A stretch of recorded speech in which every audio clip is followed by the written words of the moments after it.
বন্ধুরা, আজকের আমি যাব শ্রাদ্ধ বাড়ি। সো হ্যালো গাইস, আমি পূজা। তোমরা সবাই কেমন আছো? তো অনেকদিন পর আমাদের একটা শ্রাদ্ধ বাড়ি পড়েছে, তার জন্য আমি পরবো এই সুন্দর কুর্তিটা। আর বন্ধুরা, এই বছর আমার একটাও বিয়ে বাড়ি পড়েনি আর একটাও শ্রাদ্ধ বাড়িও পড়েনি, তাই আমি যাওয়ার জন্য খুব এক্সাইটেড। আর যেহেতু খুব গরম, তাই আমি এখানে খুব হালকা মেকআপই করবো। তারপর একটু মুখে ফাউন্ডেশন দিয়ে নিচ্ছিলাম।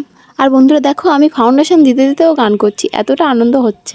আর এই শ্রাদ্ধ বাড়িটা হচ্ছে আমার দাদুরা আগে যেই পুরাতন বাড়িতে থাকতো, সেখানকার একটা লোকই মারা গেছে। এবার আমি হালকা করে কাজল পরে নেব। আর আমরা যাচ্ছি যেহেতু শ্রাদ্ধ বাড়ি, তাই আমি খুব হালকা লিপস্টিকই পরবো।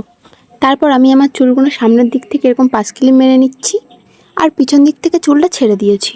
খুব গরম তো তাই। আর দেখতে পাচ্ছ তো আমি পুরো ঘেমে গেছি।